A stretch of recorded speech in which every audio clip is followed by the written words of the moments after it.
mentioning casually in a postscript that he was sending each one a $5 bill. He neglected, however, to enclose the money. Back came replies by return mail thanking dear Uncle Andrew for his kind note, and you can finish the sentence yourself. Another example of persuading comes from Stan Novak of Cleveland, Ohio, a participant in our course. Stan came home from work one evening to find his youngest son, Tim, kicking and screaming on the living room floor. He was to start kindergarten the next day and was protesting that he would not go. Stan's normal reaction would have been to banish the child to his room and tell him he'd just better make up his mind to go. He had no choice. But tonight, recognizing that this would not really help Tim start kindergarten in the best frame of mind, Stan sat down and thought, if I were Tim, why would I be excited about going to kindergarten? He and his wife made a list of all the fun things Tim would do, such as finger painting, singing songs, making new friends. Then they put them into action. We all started finger painting on the kitchen table, my wife, Lil, my other son Bob, and myself, all having fun. Soon Tim was peeping around the corner. Next he was begging to participate. Oh, no.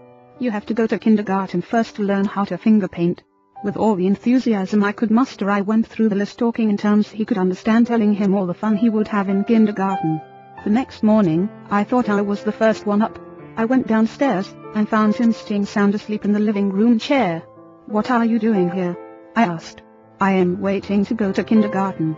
I don't want to be late. The enthusiasm of our entire family had aroused into an eager want that no amount of discussion or threat could have possibly accomplished. Tomorrow you may want to persuade somebody to do something. Before you speak, pause and ask yourself, how can I make this person want to do it? That question will stop us from rushing into a situation heedlessly, with futile chatter about our desires. At one time I rented the grand ballroom of a certain New York hotel for 20 nights in each season, in order to hold a series of lectures. At the beginning of one season, I was suddenly informed that I should have to pay almost 3 times as much rent as formerly. This news reached me after the tickets had been printed and distributed and all announcements had been made. Naturally, I didn't want to pay the increase, but what was the use of talking to the hotel about what I wanted? They were interested only in what they wanted. So a couple of days later I went to see the manager. I was a bit shocked when I got your letter, said, but I don't blame you at all. If I had been in your position, I should probably have written a similar letter myself. Your duty as the manager of the hotel is to make all the profit possible. If you don't do that, you will be fired, and you ought to be fired. Now, let us take a piece of paper and write down the advantages and the disadvantages that will accrue to you if you insist on this increase in rent. Then I took letterhead and ran a line through the center and headed one column advantages and the other column disadvantages. I wrote down under the head advantages these words, ballroom free. Then I went on to say, you will have the advantage of having the ballroom free to rent for dances and conventions. That is a big advantage, for affairs like that will pay you much more than you can get for a series of lectures. If I tie your ballroom up for 20 nights during the course of a season, it is sure to mean a loss of some very profitable business to you. Now, let us consider the disadvantages.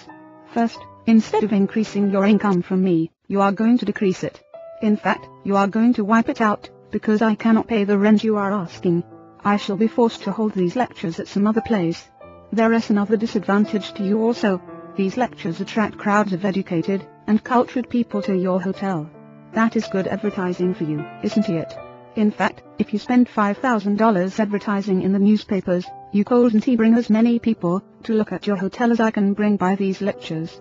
That is worth a lot to your hotel, isn't it? As I talked, I wrote these 2 disadvantages under the proper heading, and handed the sheet of paper to the manager, saying, I wish you would carefully consider both the advantages and disadvantages that are going to accrue to you, and then give me your final decision. I received a letter the next day, informing me that my rent would be increased only 50% instead of 300%. Mind you, I got this reduction without saying a word about what I wanted. I talked all the time about what the other person wanted, and how he could get it. Suppose I had done the human, natural thing. Suppose I had stormed into his office and said, what do you mean by raising my rent 300%, when you know the tickets have been printed, and the announcements made? 300%. Ridiculous. Absurd. I want to pay it. What would have happened then?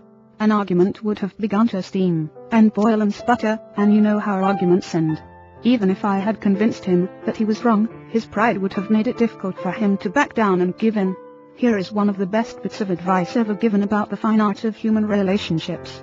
If there is any one secret of success, said Henry Ford, it lies in the ability to get the other person's point of view and see things from that person's angle as well as from your own. That is so good, I want to repeat it. If there is any one secret of success, it lies in the ability to get the other person's point of view and see things from that person's angle as well as from your own. That is so simple, so obvious, that anyone ought to see the truth of it at a glance. Yet 90% of the people on this earth ignore it 90% of the time. An example: look at the letters that come across your desk tomorrow morning, and you will find that most of them violate this important canon of common sense. Take this one, a letter written by the head of the radio department of an advertising agency with offices scattered across the continent. This letter was sent to the managers of local radio stations throughout the country.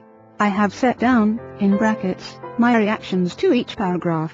Mr. John Blank, Blankville, Indiana. Dear Mr. Blank, the company desires to retain its position in advertising agency leadership in the radio field. Who cares what your company desires? I am worried about my own problems. The bank is foreclosing mortgage on my house, the bugs are destroying the hollyhocks, the stock market tumbled yesterday. I missed the 8:15 this morning, I wasn't invited to the Joneses dance last night, the doctor tells me I have high blood pressure and neuritis and dandruff. And then what happens? I come down to the office this morning worried, open my mail and here is some little whippersnapper off in New York yapping about what his company wants. Bah! If he only realized what sort of impression his letter makes, he would get out of the advertising business and start manufacturing sheep dip. This agency's national advertising accounts were the bulwark of the network. Our subsequent clearances of station time have kept us at the top of agencies year after year. You are big, and rich and right at the top, are you? So what? I don't give two whoops in Hades if you are as big as General Motors and General Electric, and the General Staff of the United States Army all combined. If you had as much sense as a half-witted hummingbird, you would realize that I am interested in how big I am, not how big you are. All this talk about your enormous success makes me feel small and unimportant. We desire to service our accounts with the last word on radio station information. You desire, you unmitigated ass. I am not interested in what you desire, or what the President of the United States desires. Let me tell you once and for all that I am interested in what I desire, and you haven't said a word about that yet in this absurd letter of yours. Will you, therefore, put the company on your preferred list for weekly station information, every single detail that will be useful to an agency in intelligently booking time? Left bracket preferred list. You have your nerve. You make me feel insignificant by your big talk about your company -ND, then you ask me to put you on a preferred list, and you don't even say please when you ask it. A prompt acknowledgement of this letter, giving us your latest doings, will be mutually helpful. You fool. You mail me a cheap form letter, a letter scattered far and wide like the autumn leaves, and you have the gall to ask me, when I am worried about the mortgage, and the hollyhocks and my blood pressure, to sit down and dictate a personal note acknowledging your form letter, and you ask me to do it promptly. What do you mean, promptly? Don't you know I am just as busy as you are, or, at least, I like to think I am. And while we are on the subject, who gave you the lordly right to order me around? You say it will be mutually helpful. At last, you have begun to see my viewpoint. But you are vague about how it will be to my advantage. Very truly yours, John D. Manager, Radio Department. P.S. The enclosed reprint from the Blankville Journal will be of interest to you, and you may want to broadcast it over your station.